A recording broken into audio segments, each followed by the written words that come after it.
Okay, so you may have an occasion where you need to test just a single fiber. This is how you do it with a CertiFiber Pro. First thing is, we'll take our remote unit, and if you look carefully, you might notice that when it's powered on, the LEDs are alternating between the multi-mode port and the single mode port. If we hold down this button here for 3 seconds, then the multi-mode port, the LED there starts flashing red and green. That tells me now that this source is now active, this one is not. And this is outputting 850 and 1300 nanometers alternating between the two.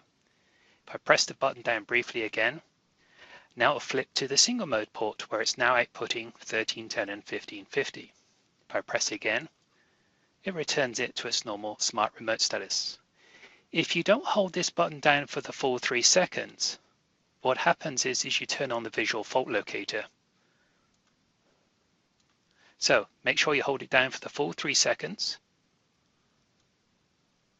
and then tap it once to get to single mode.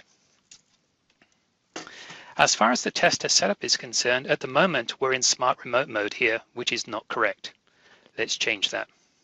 I'm going to create a new test, and our test type we need to change to far end source. This is single mode, so I'm going to change my fiber type to single mode. And my test limit is, although it's multi-mode, it's TIA 568C. The problem with the TIA 568 test or an ISO test is that limit is calculated based on the length. Well, we're not going to be able to measure length because this is far end source mode. So we'll want to create a custom fixed loss limit. And I've done that in a previous video. So let's tap test limit, more, custom, and here's my trunk one that I created in a previous video, which has a fixed loss. We're LC, not that it affects the outcome, and of course we're using one jumper. Save. Go and select my new setup, and we're ready to go. So first thing we need to do is set a reference. And the cool thing is we have this thing called a wizard. So if I tap run wizard, it's going to walk me through the whole process.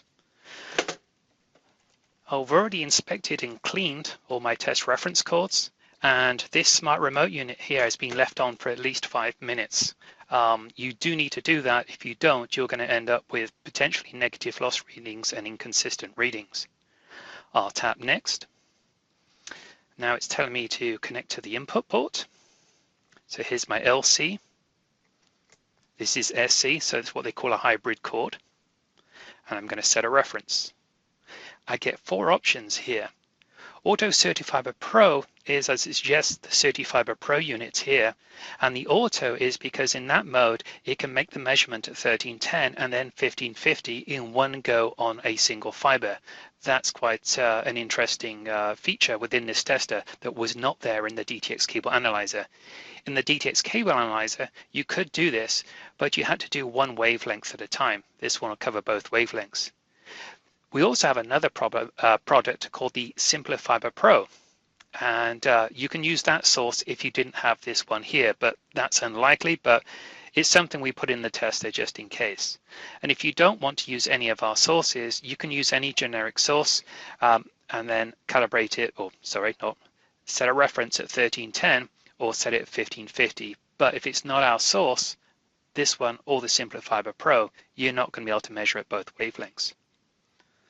Okay, so it's just set a reference. I'll tap next, and it's telling me to disconnect from the input port. Never ever disconnect from the output port. That's bad news. I'm going to put this in here for safekeeping. Next, and it's telling me to grab my other test cord, which is an LC to LC, and you'll notice that with the flute cords, they're red and they're black. The rule is that if it's red, it's hot. If it's black, it's cold. So the red here is going to the output port because that's the hot port. So on here, when we look at the screen here, we see the black is actually going to the input port because the input port is cold. Next, and it's telling me to join the two together. What we're going to do here is we're actually going to verify how good these cords are before we make any measurements. Now, this is not the most desirable situation here because typically I like to spread out and not have any coils or kinks in my single mode cable. Then we'll tap TRC verification. What are we doing here? Before we actually disconnect this and plug it into the link, we're verifying the performance of this LC connection here and this LC connection here. Ideally for single mode, we're looking for 0.25 as you see on the screen here. This is great news, I got 0.16 dB. These are reference grade connectors on here. If you don't purchase reference grade connectors and you just go for ordinary patch cords, you may not hit that 0.25 dB. It's going to be a bit of a gamble. So it's always good to go for the reference grade connectors. Remember, the better your connectors are here, the better they're going to be when you test the link. The other thing to notice on here is above the loss here, we see the TRC 2014-087. This is a cable ID. In other words, the moment we just did this and verified this test reference code, it's already saved it internally within the memory. So the cool thing about that is when you submit the test results, why not submit it along with how good your test reference codes are? And then if there's any questions over how good the TRCs are, you've actually got documented proof that they're okay. So with that said, we can go forward. Next, it's telling me to disconnect them and connect them into the link that I want to test. So I'm going to do that now. Here is my red. And into the other side of my link. Home. And now if I test, bingo, 0.33 dB. That is the loss of this connection here, this one here, the loss of this connection here, and this loop of fiber.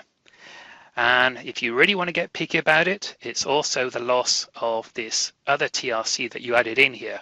But this 2 meter represents a couple hundredths of a dB. It's totally insignificant. This is the correct way. Always do a one jumper reference when testing a permanent link patch panel to patch panel. And as always, we can save our test result to be downloaded to an instrument later. And that is how you do a fire and source measurement, a single fiber test, LC to LC, one jumper reference.